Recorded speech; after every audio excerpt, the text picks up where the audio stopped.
the message is that one shouldn't give up. Even in bad circumstances, you can produce nice things, beautiful things. Considering the situation they were, these people, they have the boot on top of them. They were able to be creative. They were trying to be creative, keeping their dignity. So without this writing, I would have committed suicide, I think.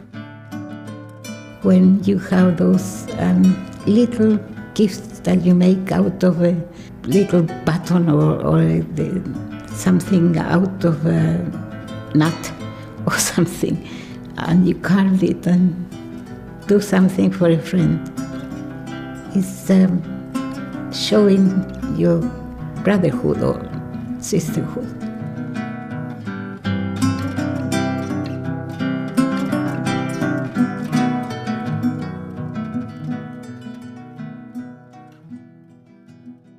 My name is Sara De Witt. I am 66 years of age, and I was born originally in Chile, and I came to the United Kingdom in 1976, December. I was detained by the secret police during the dictatorship of Pinochet in Chile. I was finishing my social work training, and I was detained in April 1975. I came here as a refugee in 1976, and after being imprisoned for 13 months in Chile, I was one of the lucky people who survived the Pinochet dictatorship, and also who arrived in England at a time when refugees were welcome. Yeah, I came with my eldest daughter, who was only, when I was taken prisoner, she was 2 months old. When I left, she was just over 2. When I was freed by the government without charge. One day I was detained, and I was interrogated, I was tortured. They wanted to know information about my students, because at that time I used to teach at the university. I was a tutor. I was a supporter of Allende, and of course I was a member of a political party in Chile, which is called the MIR. I joined the resistance. So we decided. We were young. 1973, I was only 21 years old. Most of the people who were organized in that network were also arrested. And were more than arrested, we were kidnapped. The reason why I came to the UK, although I didn't want to come here, was because I was taken into prison in Chile in September 1974, and the only way that I could be out of prison if I leave the country.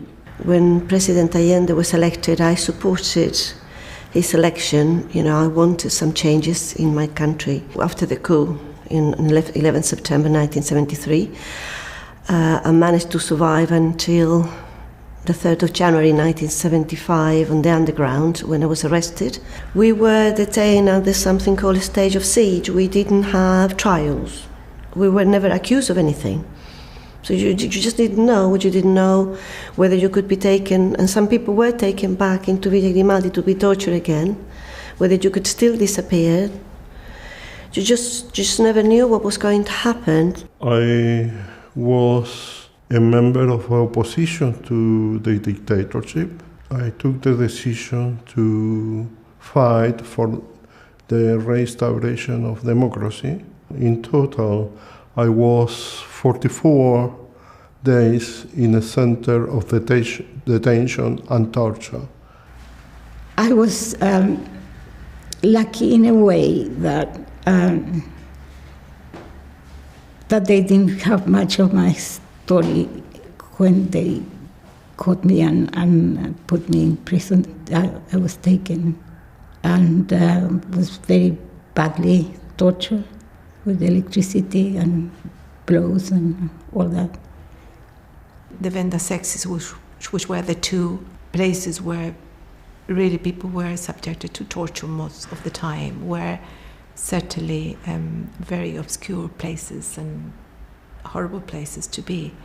But certainly in the Venda Sexy, where I was for about 2 weeks, was the whole issue of using sexual torture with women. Physically, there was overcrowding. Some prisoners were not necessarily doing very well emotionally, so it was also that was something, a worry, you know, when one of our comrades was looking depressed or feeling unwell. So we all tried to help each other to pull through. Although in the day we were all subjected to torture, really, in the evenings, these people were going home as if there was an office day, and we would spend those hours playing games, telling each other stories, making up stories. Tres Álamos was the place, it was a place in Santiago where the people, the political prisoners that have been acknowledged as such were there, because quite a number of political prisoners were killed and disappeared before reaching that place. That was a place of sort of refuge for me. When I arrived there, I had passed through the different centers of torture. So I went there and I met a number of women. And that was the place where I remained for the next 2 years with many, many other women. I think that probably at some time we were nearly 300. We were trying to look strong, you know, especially against the people, the police who were monitoring our place of detention. We were continually harassed, and that, you know, was easy to undermine people. I remember a lot of things about it. You will never forget your experience. You know, if you are in those concentration camps, you will never forget. Yeah. When I arrived there, they put us in a cell, which probably was 1 meter, you know, and in that direction 1 meter wide and 1.5 meters long. That's all, and about 2 meters high. That's the place, and 4 people in that place, right? So that was the closets. You know, it was really a closet there. The building was a really old building. At that time, it was in process of to be demolished. So half of the prison was almost, you know, rubble. So there were only some cells. We were put inside about 8-10 people sometimes, with no bed, just you know, some mattress and blankets. That's all. It was an awful place where they sent us in this Santiago prison, women prisoners. The mattresses were absolutely rotten with urine. Impossible. So the first decision we made was to burn all these rotten mattresses. Obviously, it wasn't the best, you know, very good condition. And food-wise was also, we had a lot of problems with, like, teeth, for example, because we weren't being fed properly. We will have just tea or, you know, a big thing of tea and hot milk in the morning with some bread. The food wasn't very good. It lacked all sort of nutrient. And what we have, when our relatives were coming to see us, they were bringing us some food. And we centralized the food. Everybody was getting a ration, but for example, there were some women who were pregnant. We have someone with leukemia. Some people have other, you know, conditions. So for example, those women who were pregnant, we were tending to give them the eggs. We didn't have many eggs, but they would have some eggs. There were wonderful leaders. They are natural leaders. And women are very, very, very, very good for organizing themselves. In a few days, We had everything organized, how to clean the place, to keep it clean, to maintain it clean. And people were very good at following this. We organized classes, we study languages, because some of us knew that we have to leave the country. So there were English classes, French classes, German classes, and history classes, and other things, even mathematics.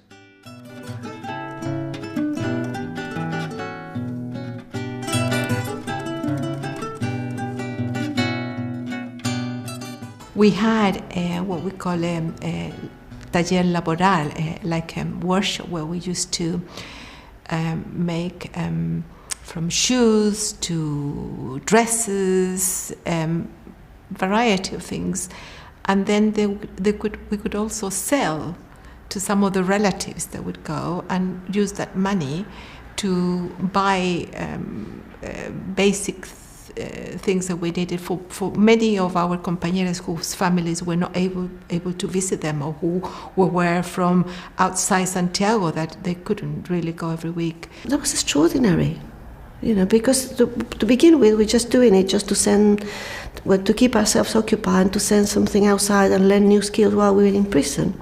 It wasn't facilitated in the way that they were giving us tools or anything. We were just doing it. And it was facilitated in the sense that they were allowing us to take the merchandise once the product were finished. Yeah, they were us allowing to do that. But with quite a lot of harassment to the people that were coming to get them. There were people mainly from human rights organizations, La Vicaría and so on.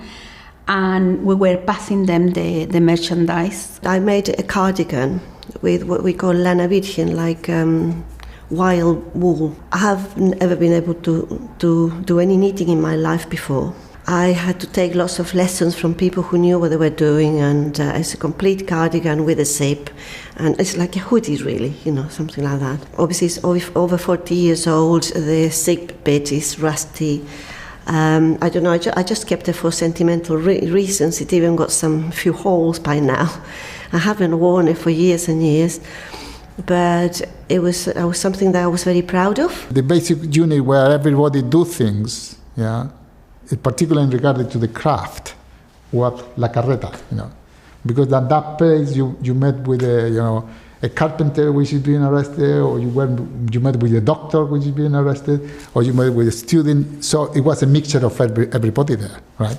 And everybody had different skill. From the very beginning in Tres Álamos, people were already asking their relatives to bring wool, to build looms, small looms, very small loom, or to build, to bring coins, which were very easy to mold and to do different type of craft. You have to take all the coin, and make it flat, right, and then engrave.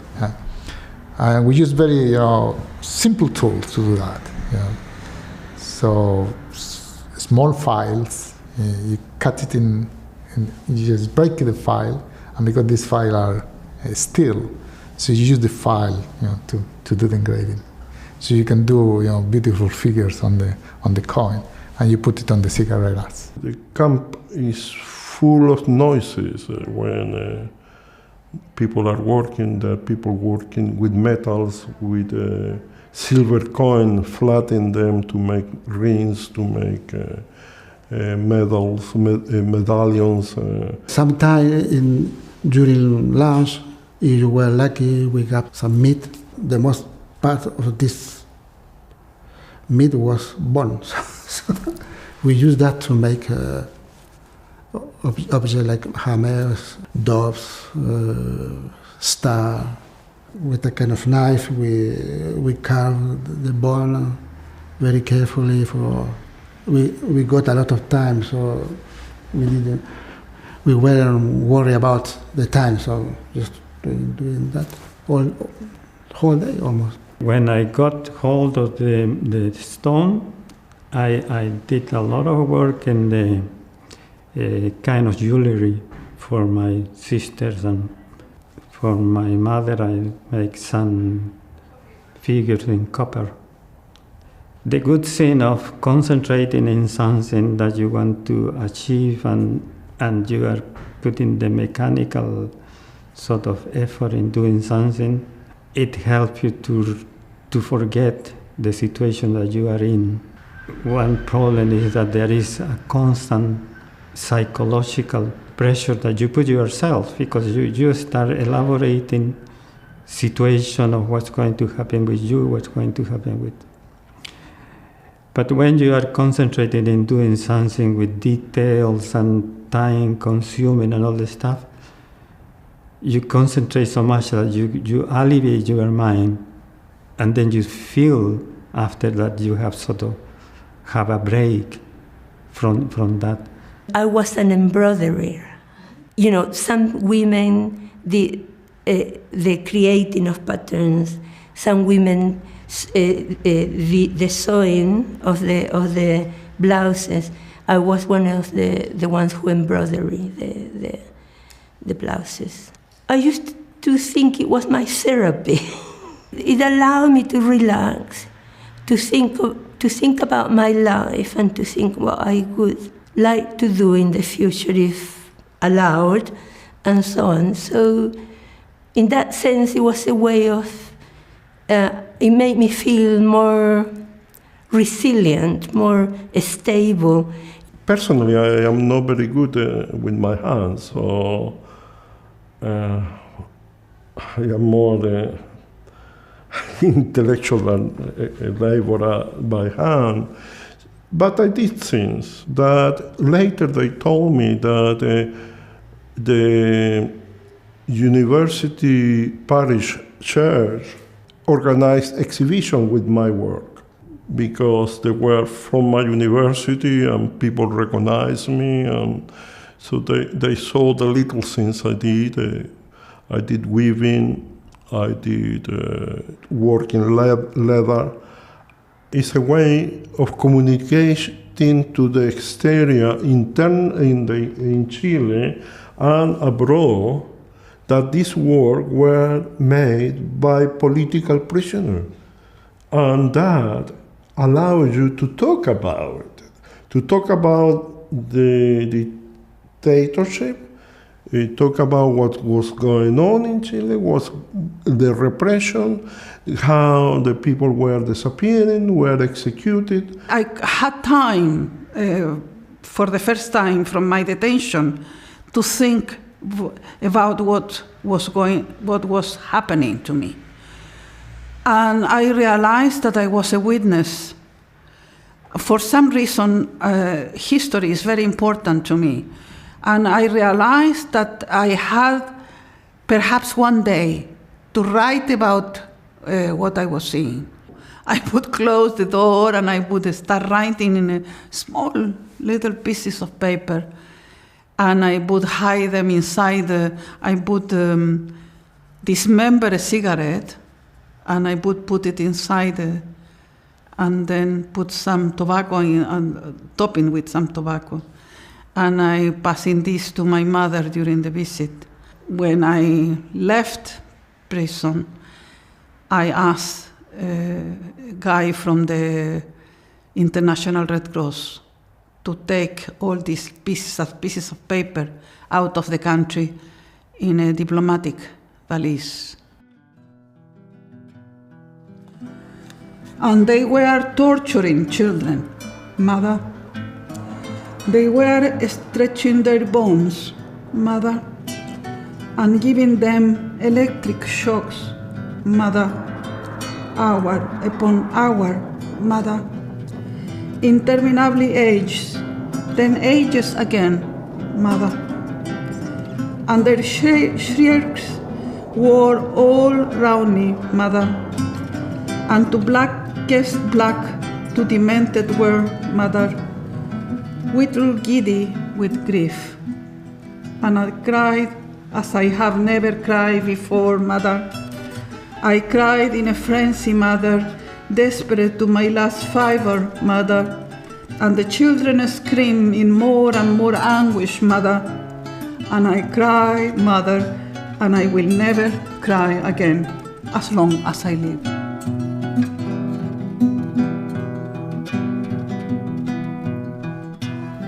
experience that we live in the concentration camp is something that has marked my life. And many of the compañeras I met there I still see today here in Chile. And there is a tremendous bond. It's very nice, to remember what we were able to do in those circumstances. And most of the objects have a strong meaning in that sense, and also they have a very strong political meaning. It's a passage to communicate a message with something physical, that an object can say what the person who did this underwent torture, survived, was witness of our comrade disappearing. It was our way of showing that we had not been defeated, and our way of, it was our only weapon that we had to show that we had survived, and that we probably will continue what we were thinking. But they are very intimate, because people, if they take something made of a little piece of wood or leather or something, it has no value if you're going to sell it, but it has an enormous value for whoever made it and who received it. Some of our children are becoming interested, and showing more, I wouldn't say commitment, but showing more an interest about how can we, preserve them, how can we keep them. I feel quite proud of what I've achieved in my life. I even feel very proud that I did knit that cardigan.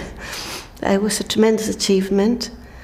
I feel very honoured as well of having been given a chance to survive with my cardigan. We're going to have more holes by the time I die and all that, but hopefully my daughters will keep it and they will show it to the grandchildren and say, this is what your grandma did one day when she was in prison. And she was very proud of it.